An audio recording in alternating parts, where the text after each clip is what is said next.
विषय ये है कि भिवंडी शहर में आईजीएम हॉस्पिटल को लेके क्रेडिट को लेकर चल रहा है मामला, कई वीडियो वायरल हुई है। तो आज उसका मैं खुलासा करता हूँ कि इसका आखिर क्रेडिट लेगा कौन, इसके ऊपर कार्रवाई कौन कर रहा था, 5 साल से 10 साल से दौड़ कौन रहा था, और किसके नियुक्ति में 200 खाट की बेड का जो फंड आया है, किसने लाया है, किसके नाम पे मंजूर हुआ है, वो सारी डिटेल मैं इसमें बताने वाला हूँ। मैं 2021 में पहला कंप्लेंट जब आईजीएम हॉस्पिटल में मारा था, ये उसका पेपर है। आईजीएम हॉस्पिटल में 24 घंटा कोई भी सुविधा उपलब्ध नहीं है, बंद करो।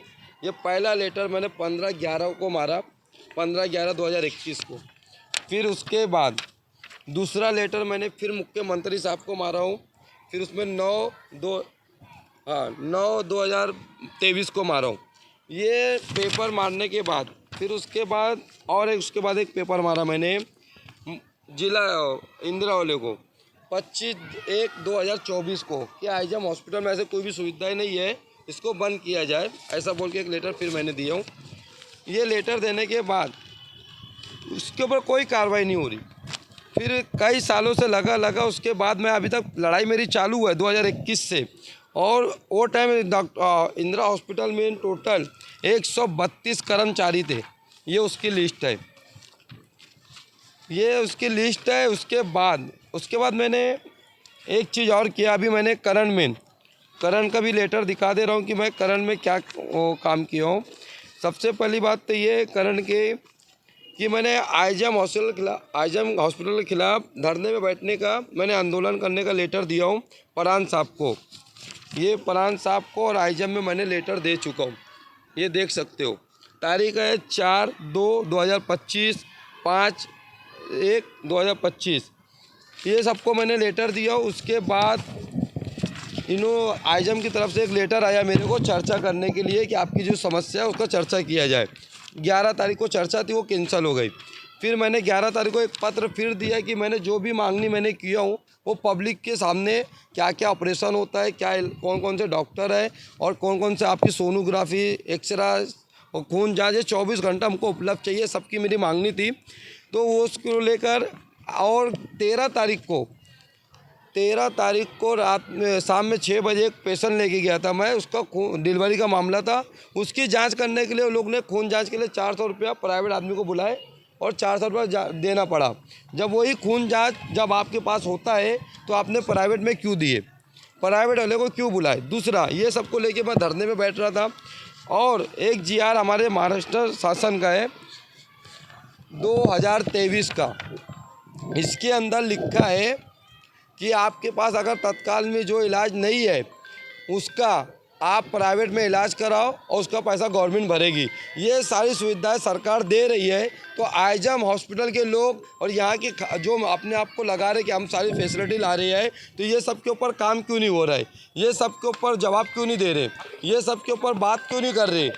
और दूसरी बात, आईजीएम हॉस्पिटल में सारे खून जाँच होते हैं, 7 एम्बुलेंस है, सोनोग्राफी का लोग ने टेंडर दिया हुआ है, एक्सरे मशीन है, सीटी स्कैन है, 24 घंटा उपलब्ध नहीं। खून जांच होती है लेकिन 24 घंटा उपलब्ध नहीं। 6 के बाद वहाँ पे प्राइवेट आदमी आने लगते हैं। और 200 खाट की बेड की बात करूँगा तो वो सारी मेहनत जो है हमारे जो एमपी थे कपिल पाटिल साहब, उन्होंने किया है। उनके नाम पे पूरा वो पास हुआ है और उनके नाम पे पूरा फंड आया है। और उनकी मेहनत से आज जो लोग बता रहे कि 258 लोग की भर्ती है, वो 258 का एक पेज नहीं है, वो 46 पेज है। उसके अंदर कई शर्त है, कई मुद्दे हैं। और ये सब हमारे कपिल पाटिल साहब ने, उनकी मेहनत से वो 60 करोड़ रुपये आया, उन्होंने ओपनिंग भी किया। और हम जो मेहनत कर रहे आईजीएम हॉस्पिटल को सुधारने का कि हमारे पास सारी फैसिलिटी है, एमबीबीएस डॉक्टर भी है, सब कुछ है, उसके बावजूद भी लोग काम नहीं कर रहे। हॉस्पिटल में जब देखो तब डॉक्टर नहीं होने की रिपोर्ट आते, एक्सीडेंट होता है तो थाना ट्रांसफ़र किया जाता है। तो मेरी मांग वही है कि आपके इधर आईसीयू रूम नहीं है, आपके पास हार्ट का ऑपरेशन नहीं होता है, आपके पास ये सारी फैसिलिटी नहीं है, तो आईजीएम हॉस्पिटल बंद करने की बार बार मांग इसीलिए मैं कर रहा था। या तो सुधार करो या तो उसको वो करो। तो इसी को लेकर अभी मैंने जो करण में जो धरने में बैठने का, जो आंदोलन करने का मैंने जो उनको लेटर दिया, जो लोग लोगों को गुमराह कर रहे कि काम हमने किया है, वो सब लोग को गुमराह कर रहे। जो मेहनत करता है, मैंने आपको सबूत दिखाया कि 5 साल से हम मेहनत कर रहे 2021 से, उसके बावजूद भी लोग बोलते हैं कि हम, अगर आप सत्ता में रह के, पावर में रह के आप एक आईजीएम हॉस्पिटल को नहीं सुधार पाए, तो फिर आप किस बेस से बोले कि हमने ये काम किया है? क्यों क्रेडिट लेने की बात कर रहे हैं? कि जो सोशल वर्कर होता है वो प्रूफ दिखा रहा है कि आपको कौन काम कर रहा है, किसके नाम पे दवाखाना 200 खाट का पास हुआ है, किसने फंड लाया, किसके नाम पे सब कुछ हुआ है। तो ये लोग, दूसरे लोग अपनी क्रेडिट मत लो, जो मेहनत करता है जनता भी इसको देखे कि कौन लड़ रहा है। अगर लोग बोलते हैं कि हमने इंदिरा को सुधारा है, तो मेरा पहला सवाल है कि एम्बुलेंस 7 एम्बुलेंस है, पब्लिक को क्यों नहीं मिली? खून जांच 24 घंटा क्यों नहीं उपलब्ध है? एक्सरा 24 घंटा उपलब्ध क्यों नहीं है? सोनोग्राफी ठेके पे दिए हैं, तो फिर ठेका सोनोग्राफी 24 घंटा उपलब्ध क्यों नहीं है? सीटी स्कैन 24 घंटा उपलब्ध क्यों नहीं है? कोई भी एक्सीडेंट पेशेंट आता है तो उसको थाना ट्रांसफ़र क्यों करते हैं? दूसरी बात, किसी गरीब को हार्ट आ जाए तो उसका इलाज क्यों नहीं होता है? हार्ट वालों का इलाज क्यों नहीं होता है? किडनी वालों का इलाज क्यों नहीं होता है? रात में दिमाग का या इमरजेंसी में एक्सीडेंट और केस आते हैं तो उसके ऊपर इलाजें क्यों नहीं हो रही है? ये सब को लेके मैं लड़ रहा हूँ आज 2021 से। लोग सत्ता में रह के, पावर में रह के कुछ नहीं कर पाए, और खाली जब कोई मेहनत करता है, कोई क्रेडिट लेता है, ये जो इसका नतीजा आज जो ऑर्डर आ रहे हैं, ये ऑनलाइन कंप्लेंट मारो मैं प्रधानमंत्री को मैंने ये ऑनलाइन लेटर मारा हूँ, एक जगह नहीं 10 जगह दिया हूँ।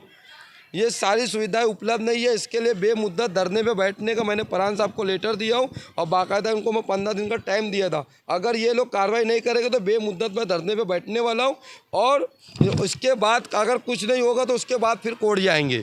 ये आखिरी मेरी लड़ाई है। जो मैडम ने हमको चर्चे के लिए बुलाई, अभी 2-3 दिन में चर्चे के लिए फिर बात होगी, लेकिन जो हमारी मांग है कि आपके पास जो ऑपरेशन होता है, जो डॉक्टर है, वो सबका नाम बोर्ड लगाया जाए, 24 घंटा वहाँ पे फ्री सुविधाएं उपलब्ध लिखो, ये सब मेरी मांग है। दूसरी बात, कोई ये बोलता है क्या, और पब्लिक ये अच्छे से समझ ले, पब्लिक को खास करके ये बताने का मकसद है कि ये जो शासन का ऑर्डर आया है ना, इस पर ध्यान दे, क्योंकि आपको 1 रुपया भी देना नहीं। अगर आईजीएम में आपके पास अगर खून जांच नहीं है तो वो प्राइवेट का पैसा वो भरेंगे, एक्सरे का पैसा भी वही भरेंगे, सोनोग्राफी का भी पैसा वही भरेंगे। इसमें बाकायदा जो सुविधाएं उपलब्ध नहीं है वो उनको करना है, पब्लिक को खास। ये सारी सुविधाएं उपलब्ध आज तक क्यों नहीं हुई? हम इतने सालों से लड़ रहे हैं, इसके लिए लड़ रहे हैं कि पब्लिक एक लौता आजीवन हॉस्पिटल हो के कोई भी बड़ा आदमी इसके ऊपर काम नहीं करता है। खाली पब्लिक को गुमराह करते हैं, जाते हैं, रिमोरेंडम देते हैं, ये करते हैं, उसके बाद भूल जाते हैं। असल में लड़ाई लड़ने वाले जो होते हैं, ऐसे सामाजिक कार्य करने वाले होते हैं जो पूरे तरीके से लगे हैं। और एक चीज़ शासन का जीआर है। शासन ये कहती है कि आप उनकी नियुक्ति के टाइम आपको 3 किलोमीटर की रेंज में रहना है, वो डॉक्टर हो, सिस्टर हो, जो भी अधिकारी हो, उन रेंज में रहना है। इसके अलावा हम देखते हैं कि आईजीएम हॉस्पिटल के अंदर 1 से 2 डॉक्टर हमको दिखते हैं, बाकी लोग शहर के लोग घर से आते हो, कितने दूर पे रहते हैं हमको मालूम नहीं। एक पेशेंट का हमने देखा ऐसे ही कि आईजीएम हॉस्पिटल में बच्चों को डॉक्टर जो था घर से बुलाया गया। तो ये सारे फैसिलिटी वो लोग, जो गवर्नमेंट जो पैसा खर्च कर रही है इनके ऊपर, इनको भाड़ा किराया जो भी देती होगी, जो भी, या तो फिर सरकार उनसे हमारी मांगनी कि वो रिटर्न लिया जाए, या तो फिर उनको ड्यूटी से बाहर किया जाए, या तो उनको ट्रांसफ़र किया जाए। ऐसे लोगों की हमको ज़रूरत नहीं है जो कानून का उल्लंघन कर रहे हो और कानून की बात नहीं मान रहे हो। या तो उनको ड्यूटी से बर्खास्त कर दिया जाए, या तो उनकी जो उनको फैसिलिटी दे रहे हो वो बंद किया जाए। ये हमारी मांग है।